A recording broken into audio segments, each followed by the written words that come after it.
How y'all doing out there, everybody? Thanks for tuning in to the Crash Bang Boom podcast. Got a great drummer in Dave McClain for today's guest. Dave began playing in Sacred Reich in the 90s, just post the American Way record before going on to record 2 more studio albums with Sacred Reich, and then went on to join Machine Head, who he would go on to record and tour with for nearly a half century. So we get into his first drum set, the amazing shows he saw growing up in the rock capital of San Antonio, Texas, which was especially awesome to hear about. It's definitely some surprises in there, as well as the amazing bands in particular eras that he's toured with, not the least of which was Pantera during the Cowboys from Hell and Vulgar Display of Power era, as well as Sepultura on the Arise tour, and many more. Some good rock and roll nostalgia there. So check it out. New Sacred Reich album entitled Awakening is out this summer. Keep your eyes and ears peeled. Speaking of records, shout out to my sponsor, New Orleans Record Press. If you're looking at releasing vinyl, go on over to NewOrleansRecordPress.com to check out the packaging, mastering, electroplating, lacquer cutting options, as well as a real-time quote generator. And they print both 12 and 7-inch records in 150 and 180 gram variants. No shortage of ridiculously beautiful looking vinyl coloring options as well. And if you need assistance with design or have further questions, just give them a holler. And that's NewOrleansRecordPress.com. Crash Bang Boom podcast is available on iTunes, SoundCloud, YouTube, Stitcher, Google Play, and more. Give me a follow, a like, a subscription, a review, etc. It'd be greatly appreciated. I'm also on Facebook and Instagram. Any support is greatly appreciated. So here we go, y'all. Dave McClain. All the rock and roll shows. Crash Bang Boom. Crowds go mad with joy.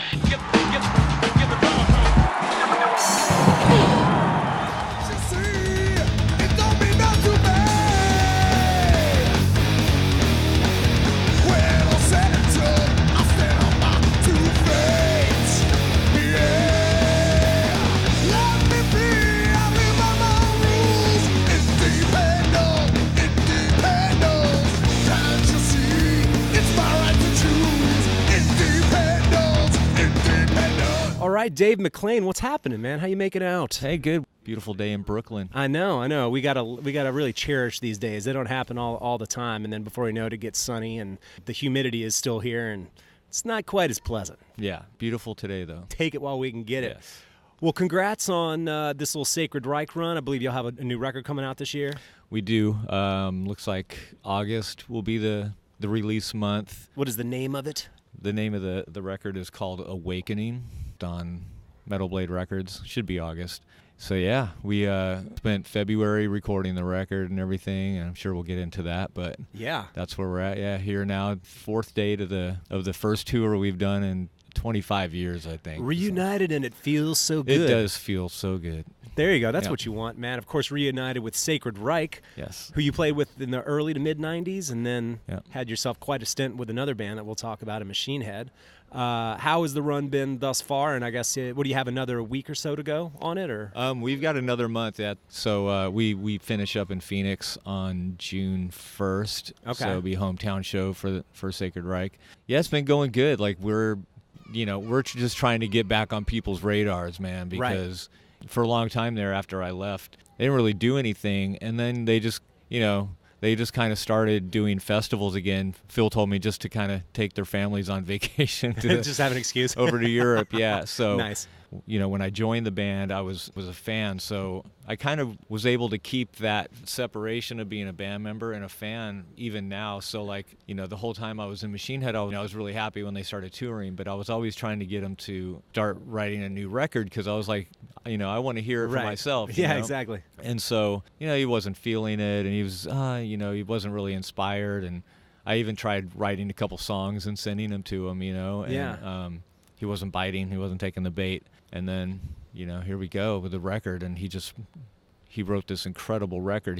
That I told him it sounds like a best of Sacred Reich album, but with new songs. So, really? Yeah. Does it harken back to the early Ignorance era, 87? Everything. It goes through everything. I mean, that was a moment in time when he was 16 when they did that first record. God, really?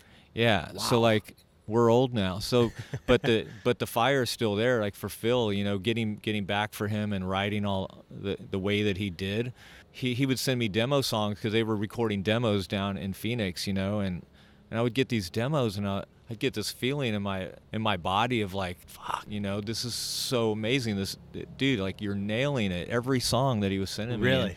Yeah, and I was so happy for him, and here we are, man. We're just, we're so happy with the record, the way everything came out, and now doing this tour, getting back to that, we're not stupid as far as where we know where Sacred Reich is. We're kind of off the radar right now, so for us, this is just kind of getting back and hopefully getting back on people's radars and people coming out and seeing that, like, we sound really good. Like, we just sound good. It's like an organic metal band, man, and it's just cool. And I'm joking, but I'm like the best member of the band now, like we're just it's a band that has, like, there's nothing, there's no image, there's no nothing, and it's about the music and everything, and we just want people to get, to come out and check that out and just kind of get back on the radar with everybody. Yeah. You mentioned him, like, sending you demos and whatnot, so I'm assuming there was some file sharing. Geographically, where is everybody that's presently in the band now? You're in the Bay Area. Where are the rest of the guys? Yeah, so they're all still in Phoenix. They're still in Phoenix. Yeah. Burning their asses up in the 150,000 degree weather. Yeah, pretty. It's so fucking hot there. It's nuts. Brutal. Yeah, I kind of love it though. It's awesome. Crazy. It's a dry heat, right? Right on. It is. I'm from southeast Louisiana, so it's the other one. Brutal humidity. Yeah, growing up in Texas, I know. You get it. Yeah. The humidity and the cockroaches. Oh God, flying cockroaches. Yes. Brutal. Land on your face. Ooh, awesome sauce. I guess after y'all were doing the file sharing phase of it, you get together, y'all started jamming. Did it click pretty quickly? Yeah, it did. I mean, it was a crazy, like, the whole thing of when he was sending me songs, like, I'm still in Machine Head. Right. He's just sending me songs because we talk we've talked over the years, and when it did come time, and I drove out there in January to start rehearsing.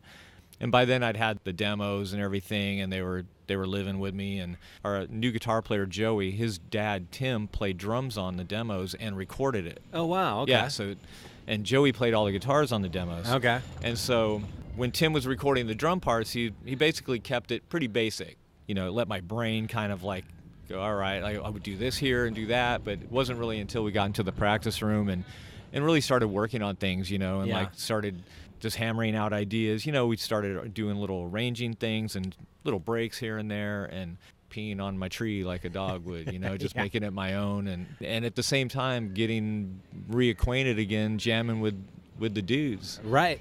Yeah. Because it had been how many years since you'd been in a room with them? I've been in a room with them jamming. It's been 25 years probably. Wow. 24 years. Yeah. Yeah, so it was crazy. I mean, we had played together. Like, Machine Head did Hellfest one year. I don't know the year. Maybe 2012.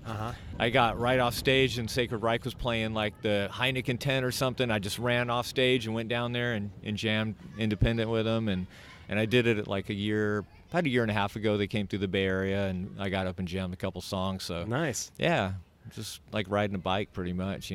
Wow. So a month left to go. Is there any particular show you're looking forward to in particular along the run? Yeah, that's left? Definitely when we get to the LA show. Okay. And the final show in Phoenix is going to be Us and Violence. So no way. My old guitar player Old Phil school. Demmel will That's be right. his band. He'll be there. So he's my brother in this whole thing, man. And so to get back and to jam with the Violence guys, and the LA show sold out. It's going to be insane there, and then just closing out with those guys in Phoenix. It's going to be pretty special. Awesome, man. Yeah. For the listeners, if you're noticing that there are fewer children on little scooters and parents yelling at them, it's because we relocated to a rooftop with a much better view, I must say. Much better. So Lord. much better. This was the original plan. We should have just started here. Yeah. We kind of left off with you and rejoining Sacred Reich. When you joined the band, Sacred Reich initially, what record was that, and what year are we talking? That was the American Way record. That's right. Yep. It was probably April of 91. Okay. I was living in LA, Santa Monica to be exact. A friend of mine, bass player named Troy Gregory, after Cliff Burton died, he was one of the guys who went up and auditioned for Metallica. Okay. And so obviously we all know the story about that. Yeah. Jason Newsted was a bass player, so he left his band Flotsam and Jetsam, and Troy, he went out and got the gig with Flotsam. Then later on he was with Prong for a while. Awesome.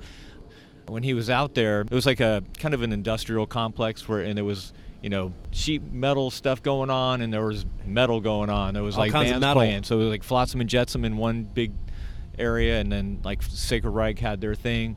And he called me up one day. He knew I loved Sacred Reich, and he said, "Hey, Sacred Reich's looking for a drummer." And he gave me Phil Wren, singer, bass player's number. And I remember I lived in this place in Santa Monica, probably with about like 8 dudes, and so I just took the phone into the little laundry room we had, and I called Phil, and I said, he answered, and I said, "Hey, my name's Dave McClain." I said, with a choked up voice, probably, I'm gonna be your next drummer, Right. And he goes, "Okay, sure." That was it? Yeah, and he said, we're auditioning, come out, fly out. So I did. I just got a flight out to Phoenix, took my snare drum and my pedals probably, and a pair of sticks, and went out there and got out there. They picked me up and went, and I remember, going through some songs, and when my audition was over, I went outside, and Kelly, the drummer from Flotsam back then, came up, and the other guy was playing, and they had been auditioning for, I don't know, a day. I don't know how long it was, but Kelly just goes, "You got it, dude." Awesome. So we, after all the auditions were done, I went back and I stayed at Wiley's house that night, and woke up the next day, and Phil called over at Wiley's and said, "Hey, you're in. You're a dude. Like, fly home and come back, because we're going on tour in 2 weeks with Sepultura." No way. Yeah. So flew home, packed up a box, my only belongings, like a box of stuff, and headed out to back out to Phoenix. And yeah, the first tour was with Sepultura on the Arise tour. It was the tour that when they recorded Under Siege in Barcelona. So it was kind of just thrown into the fire, and it was amazing. The first show I did with Sacred was a show at this, it was out, maybe for a radio station. It was on minor league baseball field. Really? And it was Pantera on the Cowboys album. Whoa. And they were playing before us, and it was Flotsam headlining, I think.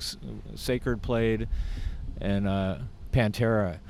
First show in Paris, and there I'm 5 years in LA trying to make it, moving away out of Texas, trying to do something, and here I am, and it was killer, man. It was like, just playing shows was a mind blower for me every night, and then seeing a band like Sepultura just slaying. Holy fucking shit, what is this, And on the Arise record, no less, right? Yeah, they put that in '91, so I remember hearing that record, and at the time, that for me was probably, I remember when I heard Metallica for the first time, when I heard For Whom the Bells Tolls, and at that point I was like, all right, this is the heaviest thing that I've heard. Yeah. And then when Sepultura Rise came out, I remember seeing the video for Dead Embryonic Cells on MTV, and I was like, all right, this is a different kind of heavy. Yeah. And then I got the tape, and I would just listen to it on auto reverse on my Walkman, and it was to this day, like, that opening track is one of the most badass heavy songs ever. And seeing them live every night, it was total different kind of heavy. It was like, this is a new Metallica, like, like the first time I saw Metallica was on Kill 'Em All for One with Raven tour, and then the next time I saw him on the Ride the Lightning tour, it was like, holy, this band has like turned into monsters, and that's what Sepultura was at that time, and it was just crazy. So, yeah. And then we did that, and then right into the United States version of that, which was the New Titans on the Block with Sepultura, Sacred Reich, Napalm Death, and Sick of It All. Unbelievable. Yeah, crazy stuff. So we toured with some amazing bands. Like we did on the independent record, we opened for Pantera on the Vulgar tour. Oh God! And there was another band that was just, I've never seen anything like it in my life. Yeah. That band at that time. Right. Playing 2,000 seat theaters to like 5,000 seat little hockey rinks, Right. And it was just, wow, it was just amazing, and experiencing all that. And so, did you get to hang out with Vinnie Paul much? Yeah, really? Totally. Those guys were cool as shit, man, because it was just us and them, And you're from Texas as well, so did they take a liking to you being a Texas dude? I don't know. Who knows if they did? It was just, I was kind of in awe the whole time anyway. But yeah. So yeah, it was just killer, just seeing all these amazing bands at the time, and amazing drummers and everything. It was nuts. Wow. I'm jealous that you were able to see Pantera both on the Cowboys era and then also during the Vulgar Display at Power era. I mean, did you notice a jump for them as well? Kind of. I'm not saying I noticed a jump because I didn't like Cowboys from Hell really. When I first heard it, I was like, like I'm from Texas, so I knew Pantera used to come through and tour all the time. Like they would come through and they would play like a little club, and that was back like in their like the rock days, Right. So when I first heard Cowboys, I was like, it's a little, it's heavy, it's killer stuff, but I'm not buying into it just yet. And then when Vulgar came out, my face was like flattened on the ground. And you and me both. Yeah, everybody's was, and it was like the most amazing drum sound in metal you've ever heard, and people are still chasing it now. Unfortunately, they're trying to chase it with sound replacement, but right, and triggers. It's still the most brutal drum sound for metal that anybody's ever heard. Oh man. God, I'm jealous you were able to see them. Yeah, they're a band that is super fascinating. I think in going forward, we'll talk a little bit about Machine Head, but I think there was often the sort of groove metal tag that was put on y'all, and it often harks back to what Pantera did, and also Exhorter from New Orleans as well. Yeah, is another band. Killer. Speaking of which, have you seen them since Sasha Horn has been drumming with them? No, I was never even I know the comparisons I've heard from like Pantera and Exhorter, but I don't hear it. I never got into them, so yeah. I don't know. The Slaughter in the Vatican record, it's a crazy story how they recorded that, but that is one of those records, quintessential like brutal speed metal record. It's so badass, and this guy Sasha that they got playing with him now has just rejuvenated him. And man, I mean, they only put out 2 records between 90 and 92, and they're just now getting back out and playing. So this is part of that cycle of getting the band back together and going out and doing it.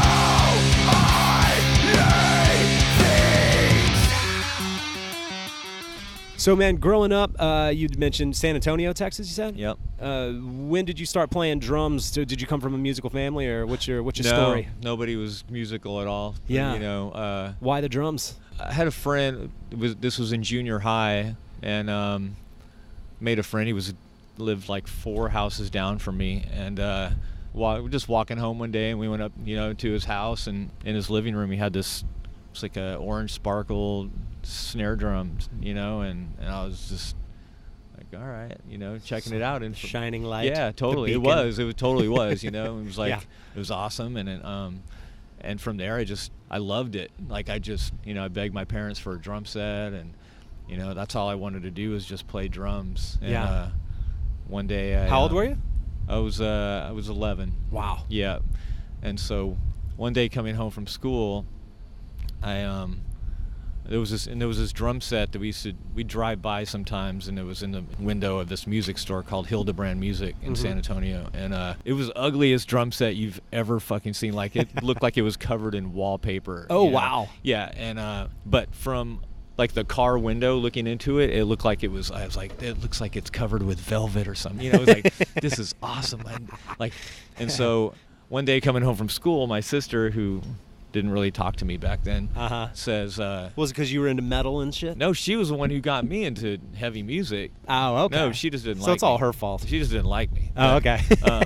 Back then in 1976, when you come home from school, you watched the Brady Bunch and you watched Gilligan's Island reruns. That's there you what go. Watch. And so I was watching the Brady Bunch, the Grand Canyon episode, and my sister was like, go hang your coat up. And I was like, she's talking to me for one, and two, she's telling me to do something. Like, what does she care? Right.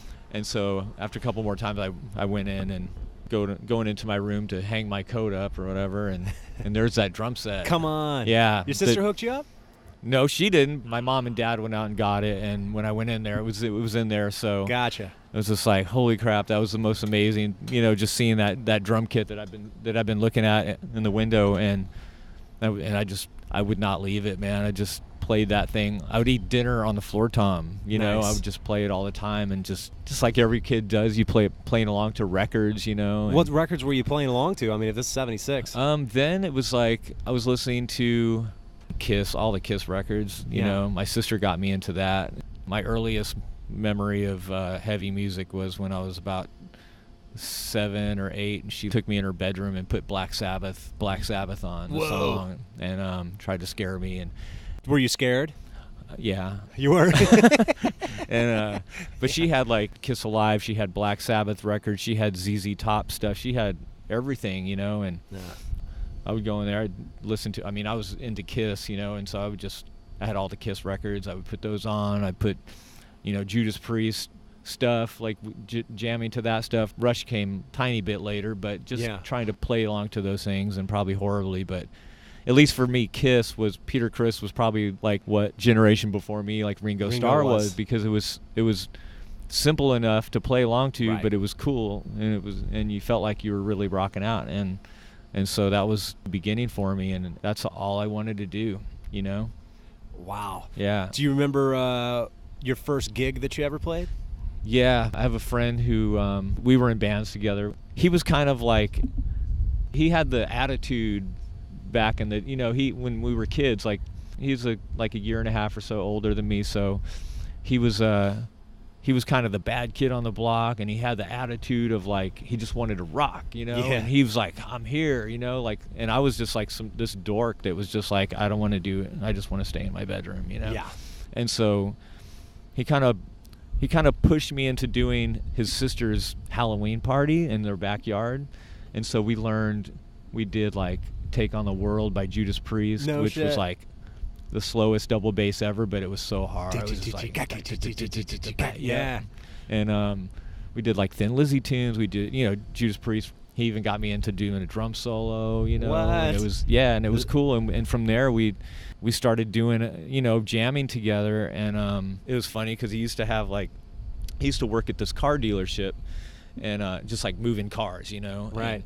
And so every paycheck he would go to Radio Shack and he would buy a 112 speaker, and then, you know, and find a cabinet or build a cabinet and put those in. And he would always be like, you know, pretty soon, man, I'm gonna have like 2 stacks. You know, right now he's like, right now we're in the bedroom jamming, but this time next year we're gonna be in clubs wearing leather and chains, dude. Whoa. You know, and we started a band called Seance for a little bit, and then we left that, and when kind of the new wave of British heavy metal broke, we had this amazing DJ in San Antonio named Joe Anthony. You know, he would break things. He would like, hey, you know, here, this is Van Halen, but check this out. Here's the first Iron Maiden record, you know. So like around when Killers came out, the second record, that was it. That was what we were going to do. So we started a band. At first it was Dragon Slayer, but then it just became Slayer, right? Oh, okay. San Antonio Slayer. And that was a band, and we did, you know, we were just, you know, we got put out a record. We had this guy come down who owned a recording studio, and we were doing that. We put out the EP, then we did a full length, and then we did the Slayer versus Slayer show. Yeah. You know, and it broke up because we started jamming with this other guy from a band from up here, a band Riot. Oh, right on. I love Riot. Yeah, we became friends with Mark Reale from Riot. Okay. This was on probably the Restless Breed album, and so he'd always he loved Texas, so he loved San Antonio, because San Antonio back then, because of Joe Anthony, the DJ, was it was kind of like, back then it was a rock and roll capital. Right. There, Cleveland probably, you know, and so bands would when they would come through there, a lot of the, you know, bands that were on their way up, a lot of them got their first arena shows in San Antonio because it was just a hotbed. And so Mark would come down, he's on his free time, and we just started hanging out with him, and we started jamming with him to the point where we were doing, like, we did the demos for the Born in America album. Really? Yeah, we played on all that stuff, and then, you know, made a band with him and everything, and that's kind of what took us from the San Antonio Slayer thing and started going with him, because we were just kind of seeing that as like, okay, well, this could really take off, you know. And yeah. What are some of the gigs that you saw in the 80s that were blowing your mind? Oh, dude, even the 70s. I mean, my first Kiss show was the Dynasty tour, which I was kind of getting out of them after it. Like, I used to have a Disco Sucks T-shirt, man. So when I was Made for Loving You Can, even though I love that song now, you know, fuck these guys. Back then it was like, oh man, come on.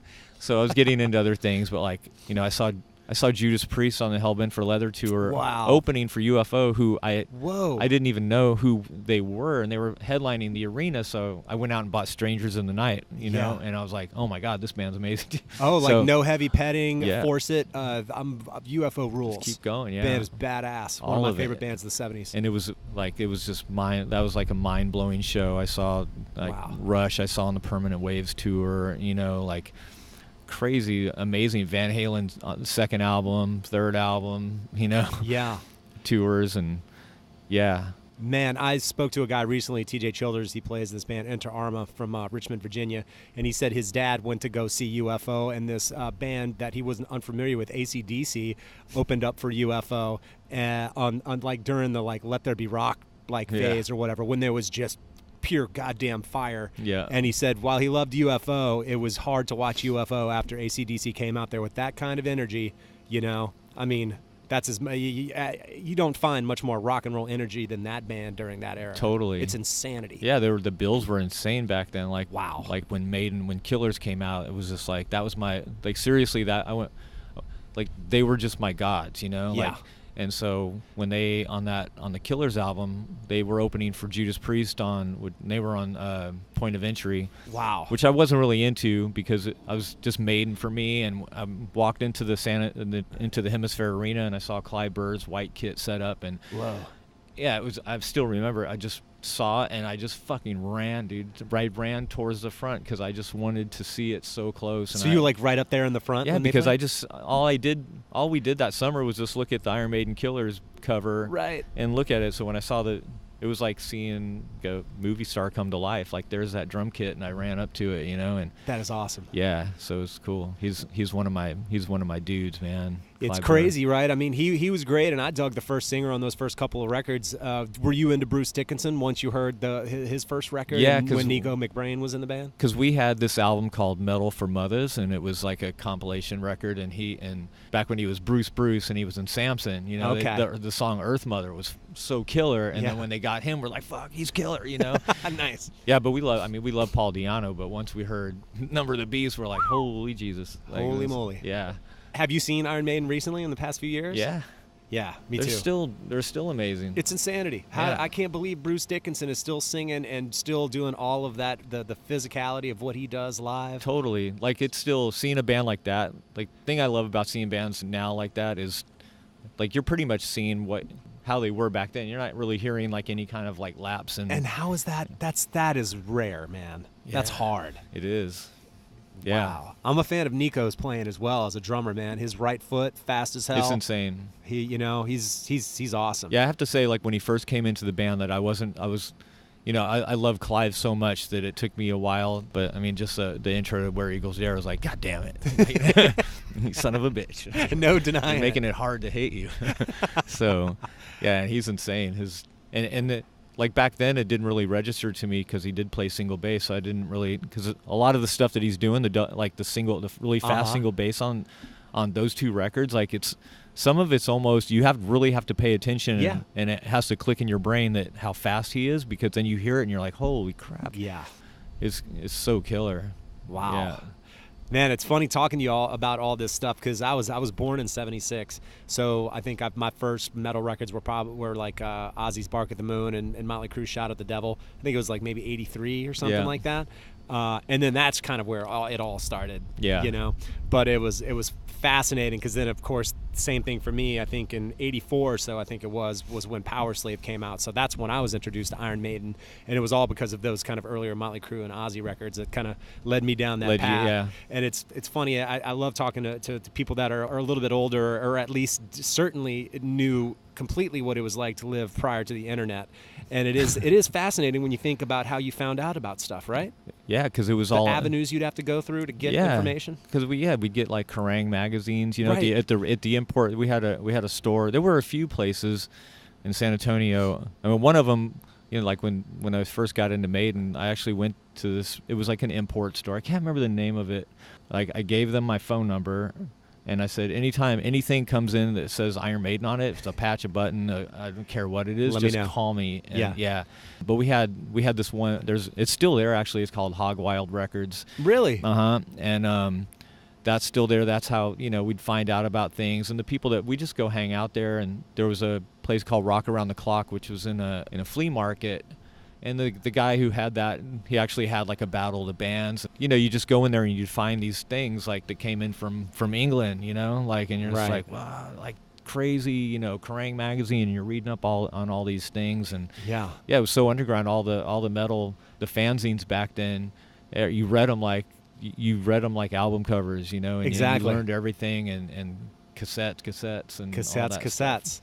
It was amazing. I used to cut grass, so then I didn't mind it as much if I had to cut grass for an hour, because I could make a mixtape with my 2 cassette decks, make my mixtapes and then just put it on auto reverse, and I'd have like an hour, and then they came out with like 120-minute cassette tapes. I was like, whoa, this is like 2 hours of music I can put on a cassette tape. Yeah. I had the Walkman that was waterproof, so even if it started raining, I was like, fuck it, man, I'm cutting grass. I'm got the rock and roll happening. Yeah.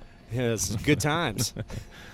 Feel sorry for all that grass. I know, exactly. By the way, I noticed you're wearing an Accept shirt, and one of the jokes that I like to make is that in the pantheon of ridiculous names in metal, Udo Dirkschneider, the vocalist of Accept, got to be one of the most hilarious names I think I've ever heard. Everything about him's amazing. Like the way, like this amazing voice coming from that guy, like he's in this camo stuff, the whole thing. And that was one of the bands too. Like I remember that the store. The one where I just went in and gave my number to them about the Maiden thing, like that's where we first saw the Restless and Wild record. Okay. And it was, we'd heard it on the radio, but when we saw the cover, it was like, oh my God, and that was like, fucking Udo. It was such a metal name, like Udo, like right. Yeah. That is amazing. Yeah, I found out a bit about them during for Balls to the Wall. Right. And then went back, and then when Fast as a Shark came out, that was like the equivalent of back then, like when Rain and Blood came out, the song, yes, or Angel of Death or whatever. Exactly. Like, it's like, the speed of the double dude. bass, right? It was pretty. I've heard Gene Hoglan say the same thing. Even though it's like 140 BPMs, it was just like, whoa, dude, he's like, that's exactly. fast. So yeah, amazing.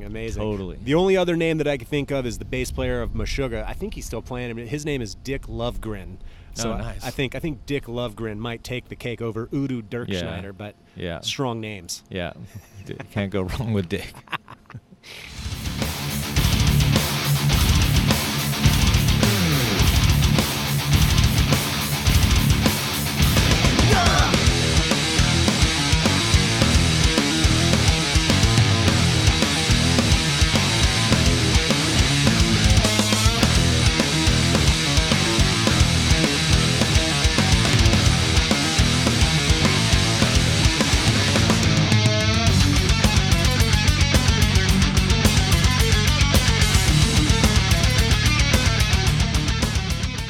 At which point did you decide to even move to LA in the first place from Texas?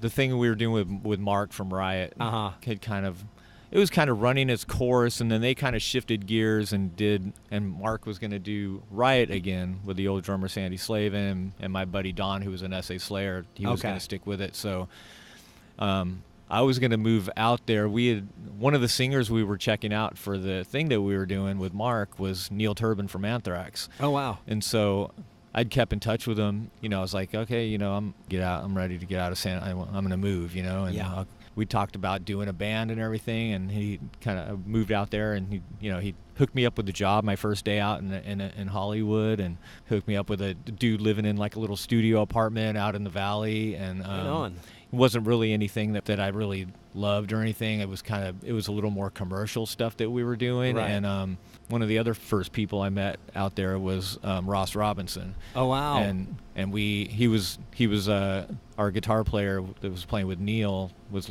living at his apartment, and they both just graduated from MI. Oh, wow. And me and Ross, the moment we met, we're still best friends. That is amazing. Yeah. It's funny. I've heard some horror stories about drummers working with him. Well, he pushes people, Yeah. and people don't like that. And back then he was in a band called Détente. They were kind of always trying to get me into that band. It was a pretty heavy band, and the singer, Don Crosby, her, and the drummer were kind of an item, so it never worked out. Right. But we started our bands after that, and that's where when I, just going back to the Sacred Reich thing, that's what I was doing when I joined Sacred Reich was.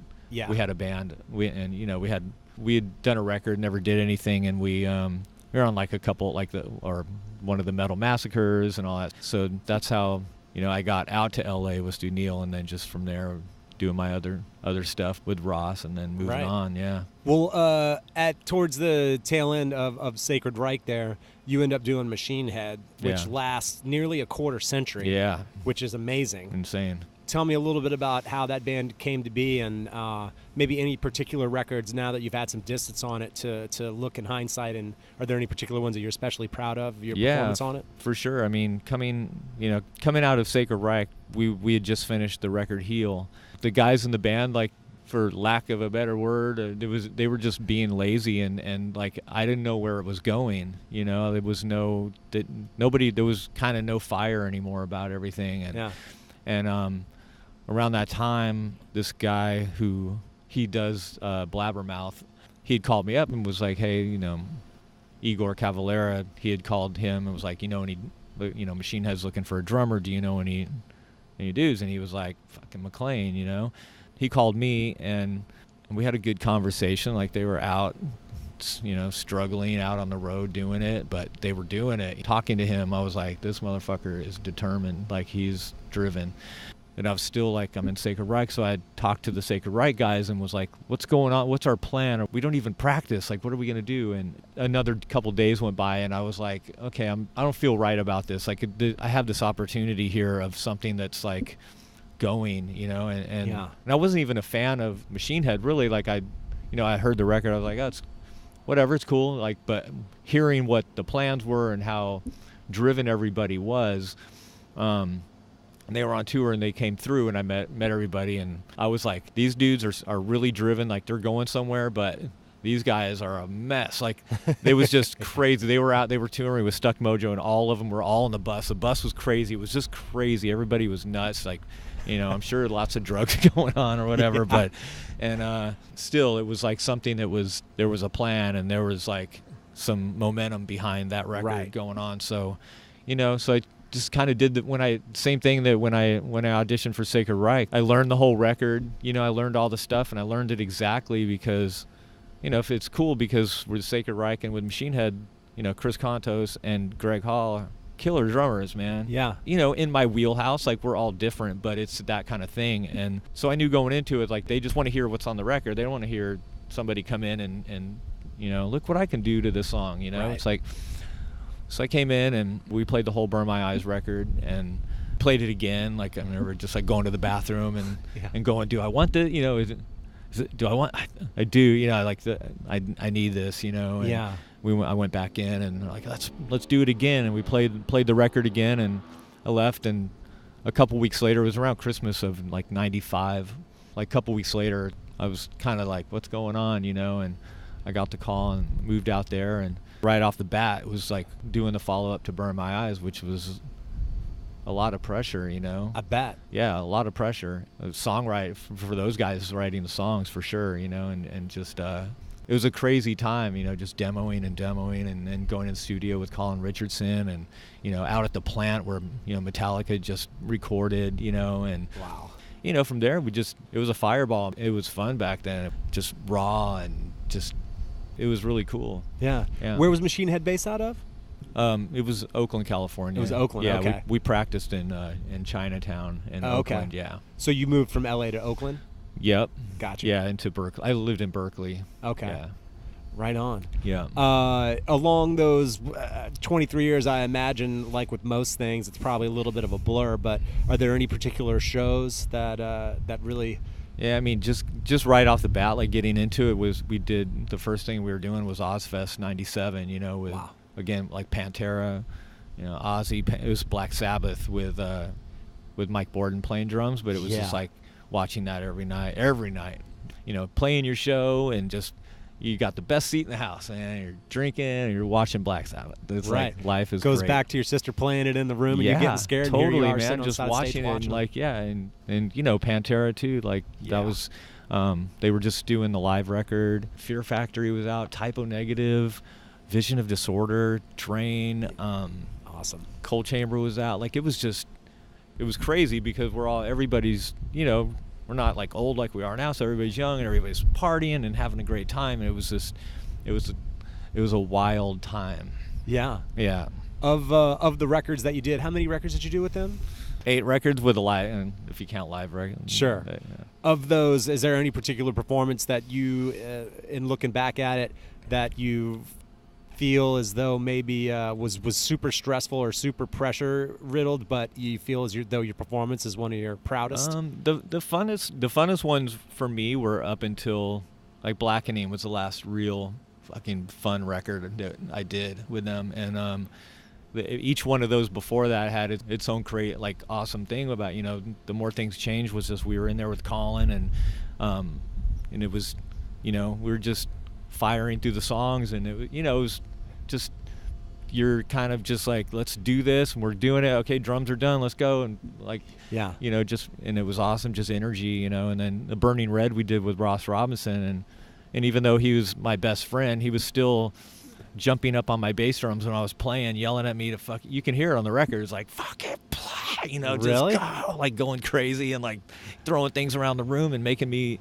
Do you feel like it brought that much more out of your performance necessarily? I remember listening back, we recorded I think we finished 5 or 6 songs the first day, and we came in the next day and I listened to them and I was like, oh my God, dude, I'm like, these are way too fast. Like, you're yelling at me, and I'm just like, right. I'm just like playing, and he's like, no way, dude, that's like, you know, that's energy. And I was like, no, I'm not into it, man. It's too much. Let's do them again. So, you know, he could have went in there and cut things up and like put the faster ones in. I don't know. Yeah. But that was cool as shit because, and by that time he's, you know, he had done Korn, he'd done Limp Bizkit, all the things, and he's my best friend. He's this amazing producer, and he's yelling at me to play harder and to, you know, and it was cool. And then the next record, Supercharger, we did with Johnny, this guy Johnny K, mm-hmm. and that was a little more of like a traditional, like, okay, like we did the pre-production we did, and then we go into just the recording studio with him, and it was just more of kind of building the songs and a little more of like doing the production thing, you know. Right. And then getting into like Through the Ashes and Blackening, we did it with this engineer and at a place called Sharkbite in Oakland, and this guy's name was Mark Keaton, and he was just awesome, man. He was a great dude to be around, and he just we just sit around after in the studio, like listening to records, you know, and like talking about the board, like the console in there was used on like Dark Side of the Moon or something. Wow. and it was just a great experience, and then doing it with the Blackening with him again, like it just went so quick, and we did the drums in like 2.5 days for that record, or he had this little gold drum key, and he's like, you kill it, man, like you get the gold drum key. No way. That's yeah. awesome. Yeah, so that was cool, you know. It was, for me, that was pretty like the last real, like, where it was like, that was fucking great, man, you know. Right. Like, Did it get overly kind of meticulous and just too many takes and too much over analytical aspects of it to where it just sucked the fun out of it? It just became a different animal. We did different people, different studios, right. and it just became like it just became a different thing. The process had changed, and it wasn't really fun for me, you know. Do you feel as though you're better with earlier takes and just capturing earlier energy as opposed to doing take after take after take? Back in the day, like I knew what I was gonna play, you know. Yeah. And I going back to like Greg and Chris Contos, like those guys are like the type of drummers they are a lot of times they don't do the same thing twice. Mm-hmm. And I was never like that, and I think it's an awesome quality to have, you know, to be able to do that, and it took a long time. It probably took and maybe that's why those records weren't particularly great for me, because I was kind of learning how to be that kind of get a little bit of Keith Moon in me rather than right. you know than Neil Peart having everything just I know what I'm going to do, overly orchestrated and perfectly so planned. Like and being that kind of drummer, it's, you know, if you're naturally like that, that's great, but trying to become that, and that's what I think, that's what I am now, where I'm just whatever happens during a take. It used to be like when the red light's on, I need to nail this, or I'm gonna feel like the worst drummer ever. Yeah. And now I just like going through takes, seeing what happens, and I agree. You know, and now like on the Sacred Reich record, we did such cool stuff that I ended up having to, like, listening to the record, I had to learning some of the things that I did, because there's so many drum fills, and I'm like, I don't know what I did then. Yeah. You know? And so, yeah, it's cool getting to that point and being able to take, maybe not necessarily instruction, but other people's ideas, like our producer Arthur on the Sacred Reich record, he was like 32 years old, right? And he would come in, and we hung out before the record. We'd sit around drinking wine and listening to, you know, old Black Sabbath record, Dio Sabbath. And he's like a metal encyclopedia. Like, he would come out and like, hey, you know that Dissident Aggressor on Sin After Sin? Like, yeah. And he's like, you know that Phil? Like, try something like that. Oh, or, wow. You know, cool things, you know, like one thing, it was really funny. He came out and he goes, you know that part where you're riding on the China? I said, yeah. And he goes, don't ride on the China. I said, okay. Right on. Some of the beats that I was doing on some of the songs were more of typical thrash, like boop bap boop bap. Yep. And he was like, you need to bring a little bit of hardcore into it, and just keep it single bass and do some little accents and accent the cymbals kind of large, like on the ups and everything. And it was really cool. It kind of like formed some of the drum parts. Some of the things I was a little bit stuck on. I was like, I don't know what I want to do there. And then he would tell me something, and I was like, dude, that's it. One of the takes I just played by myself, like with nothing, and just a click. Ran through it, and I felt like I was just fucking it all up, you know, and I felt like I was kind of like walking a tight wire, and just, you know, it's a fast song. And when I went into the control room, he was like, dude, that's it. That was the take. And I'm like, really? You're crazy. And it was a killer take. And wow, you know, yeah, so it was just fun, and getting to a point where, as a drummer, where you're not setting your idea of what you're gonna do, and and whatever. It's cool. And this is some of the stuff that you did on this most recent Sacred Reich. Oh, dude, the drum. Yeah, like, I'm so proud of this record. Like, awesome. Everything about it, and the drumming. The drumming to me is like some of the my favorite stuff that I've ever done. Yeah. It's funny, you're the second person in a row now that I've interviewed where Keith Moon has come up, and I'm only mentioning it because myself as well, I had the recent realization that I would go in and not really plan stuff, so I tried to do something different, where when writing the drum parts and rehearsing them and everything, I tried to have sort of the wildness interjected into my parts. Yeah. But then I tried to actually memorize those parts. Yeah. So it was a totally different process than I've ever used. And I gotta say, after listening back to my performance on what I did recently, I think it's like I've never been more proud of something that I've done. Yeah. And I'm like, maybe I kind of have a little bit of a formula that I can, you know, it'll probably change at some point. But I've never done that before, and I gotta say I'm pretty proud of it. Yeah, because there's a spontaneity in it, and there's a danger factor to it when you're doing that. You know, like Ross told me, he was like, you know, the beautiful thing about mistakes is you can't do those twice. Like, you can do a perfect take twice, 3 times, or whatever, but when you fuck up, like, you can't do that again. And those are the cool things. And you have to get that into your head, where you're like, yeah, I kind of biffed it on that thing, but the energy is really good. So you kind of have to weigh out what, like, do you want a perfectly played part? To be honest, like, in music now, there's so much gritting things, and so much, especially like metal, and tech metal and stuff. Yeah, like for me, like, listening to Lombardo on the Angel of Death, you can almost hear him like walking that tightrope and just going like, my feet are about to fail, but I'm not gonna fucking let him. I'm gonna go, and I'm gonna make this, and it's the coolest fucking drum part in metal history. You know what I mean? Like, it's, to me, those are the most amazing things. That's way cooler than hearing somebody going in and playing, and then, okay, we're gonna put everything to the grid. Now we're gonna replace all your drum sounds with these perfect sounds, like, to the extent that where the end result is like, that isn't even me anymore. The way we did the Sacred Reich record, I was like, I don't want any sound replacement. I don't want anything. I don't, like, for better or for worse. Yeah. I want people, when they hear this record, they're gonna feel like they're in the room with me, and that's fucking cool. Whether you hear the bass drum and you're like, but it doesn't sound like Vinnie Paul's. It's not cutting enough. It doesn't sound like the sample that everybody's using to try to get Vinnie Paul's. Yeah, it doesn't, because it's all real, and there's room mics, and there's all these other mics. Like, it's creating this living thing, and it's sick. That's what I'm into. I hope more drummers bring that back. I think we've gone far enough into overly quantized plastic, nearly plastic. There's a lot of producers out there now that are getting back into that, Yeah. you know, like getting into that thing, and I think it's awesome. And there's so many amazing players out there. Like, I don't want to hear them gridded and sound replaced or anything. I want to hear them. I want to hear what they're doing, you know, like. Right on. Well, 2019 is going to be a good year. I'm excited to hear this new record. Yeah. And Dave, thanks for sitting down and talking to me. And maybe we'll have a beer later, a victory beer. Totally. And we'll go take a picture with this cityscape behind us here. So, New York's so beautiful when you're like 3 miles away from it. When you're not immersed in the trash and chaos. Yeah. Right on, When man. someone's not yelling at you, yo, get off my fucking street. Exactly. We'll have a good gig, have a good rest of the tour, and look forward to 2019, man. Awesome. All right, everybody, thanks for tuning in, and thanks to Dave for hanging on a rooftop and rapping about shows and recording and rock. It's good times to be had. No shortage of rock and roll nostalgia with that one.